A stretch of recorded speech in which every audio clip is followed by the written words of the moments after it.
Olá pessoal, tudo bem? Eu sou o pastor Giovanni, eu tenho uma palavra de Deus para o seu coração. Nessa manhã de sábado maravilhosa que Deus preparou para nós. Por isso nós estamos alegres, felizes, porque Deus é maravilhoso.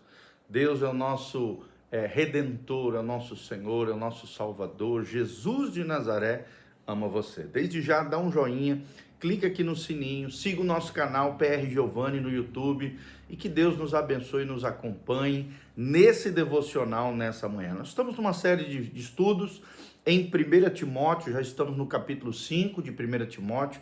É uma série expositiva sobre toda a carta de Paulo a Timóteo.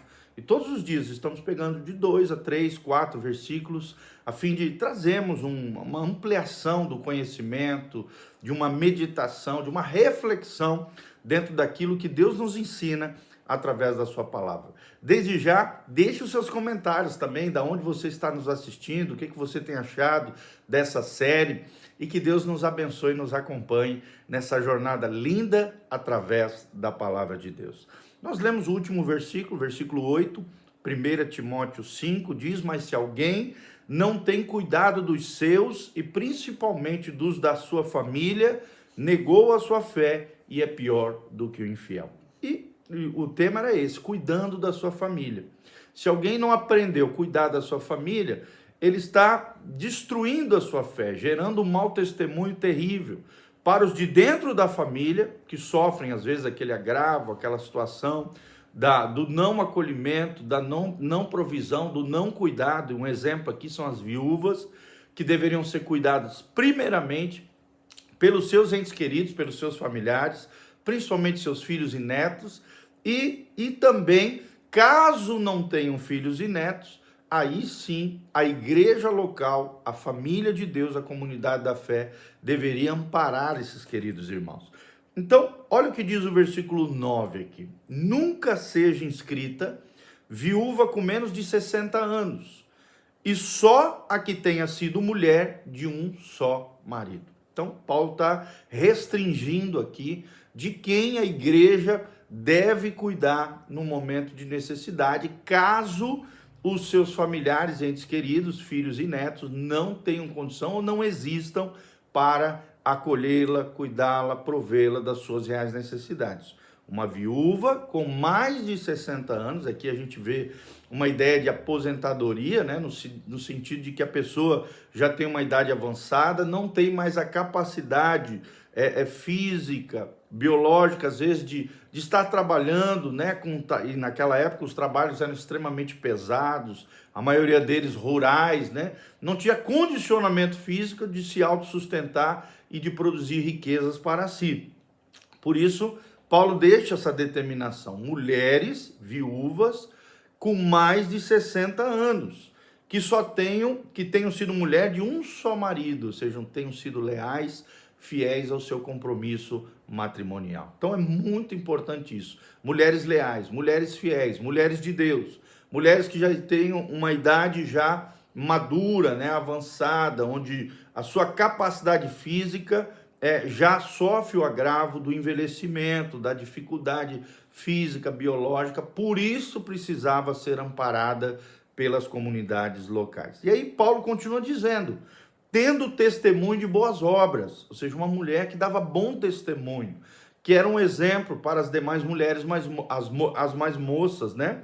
Se criou os filhos, se exercitou hospitalidade, se lavou os pés aos santos, se socorreu os aflitos, se praticou toda boa obra. Olha que coisa linda, gente. Se era uma mulher que tinha criado os seus filhos, tinha sido uma boa mãe, uma boa esposa, uma boa mulher ao longo da sua vida.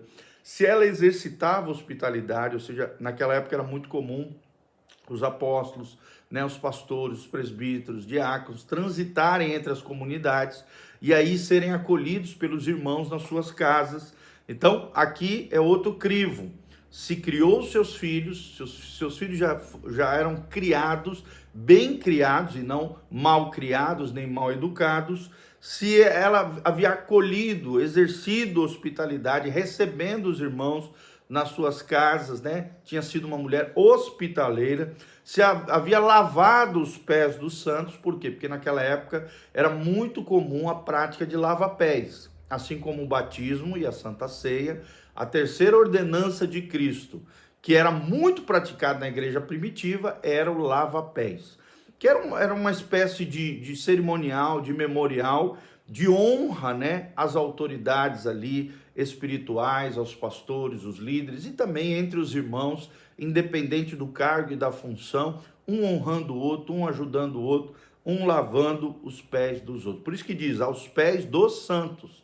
Então não é só líder, é qualquer crente fiel, qualquer irmão em Cristo, que fazia parte daquela comunidade, existia essa prática do lava-pés, que era um ensinamento de Cristo da liderança servil, da liderança que se doa, da liderança sacrificial, da pessoa que compreendeu que no reino de Deus, quem quer ser grande no reino de Deus é aquele que é servo de todos. Então o lava-pés fazia parte dessa didaquê, desse ensino, desse ensinamento da humildade, do quebrantamento, do reconhecimento do outro, do valor do outro e ao mesmo tempo do cuidado com o outro a nível de serviço. Lembre-se, se você quer servir a Deus, sirva as pessoas. Se você quer honrar a Deus, honre as pessoas. Trate a todos com dignidade, com honra, com respeito. E aqui um dos critérios, o terceiro critério é se lavou os pés dos santos. Se socorreu os aflitos, ou seja, era uma mulher generosa, uma mulher de misericórdia, uma mulher que cuidava daqueles que eram necessitados, do próximo, né? Socorreu os aflitos, ajudava, apoiava a igreja local, servia os irmãos, que aqui são chamados de santos. Santos não porque são perfeitos, não porque são bonzinhos, não, porque a santidade de Cristo estava sobre eles, essa nova posição de fé, de santidade diante de Deus, pelos méritos de Cristo, estavam em cada membro do corpo de Cristo naquelas igrejas locais. E hoje também temos que socorrer os aflitos, temos que tratar os irmãos com amor, com respeito, com honra, ajudar, apoiar aqueles que realmente estão precisando, é claro que sempre dentro das nossas possibilidades. E por último, se ela praticou toda boa obra, era uma mulher de boas obras, era uma mulher que os seus feitos eram louvados pelos outros. Então, qual era a viúva que precisava ser acolhida, guardada, cuidada pela igreja local? Aquela que não tinha filhos e netos que a amparassem, né? Lembrando sempre que naquela época não existia amparo social, não existia previdência nem privada, muito menos pública. Então, quem amparava essas viúvas para não estarem numa situação de miserabilidade, de marginalização na sociedade e de situação calamitosa no seio da igreja?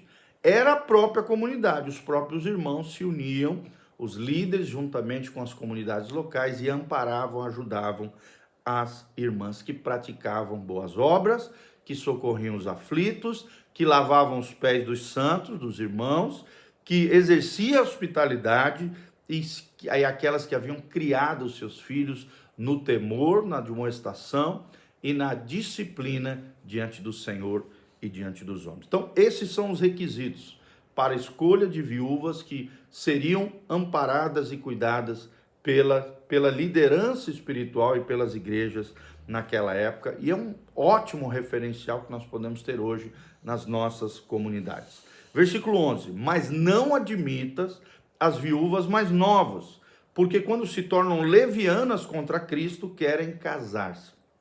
Olha só, então Paulo está dizendo, ó, cuidado com as mais novas. As mais novas, às vezes, elas têm condição física de lutarem pelo seu sustento, pelo seu trabalho, para produzirem riquezas para sua própria manutenção.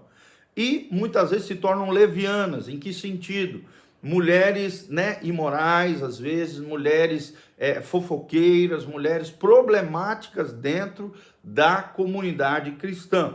E isso acaba se levantando contra Cristo, contra a sua obra, e acabam gerando distúrbios nas comunidades, tá bom? 12, tendo já a sua condenação por haverem aniquilado a primeira fé. Ou seja, estavam negando a fé, estavam dando mau testemunho, estavam, se não se arrependessem dos seus maus feitos, das suas fofocaiadas, das imoralidades, das sujeiradas, das confusões no seio das comunidades locais, das comunidades cristãs, elas estavam negando a fé, e negando a fé, nós sabemos, a incredulidade, a negação da fé, que é chamado na Bíblia de apostasia, leva as pessoas à condenação. Era o que aconteceria com essas jovens, né, viúvas, que estavam gerando distúrbios, e Paulo puxa a orelha delas aqui através dessa carta pastoral, e ao mesmo tempo alerta os líderes da igreja de como deveriam tratar e como deveriam corrigir, exortar em amor e graça, promovendo arrependimento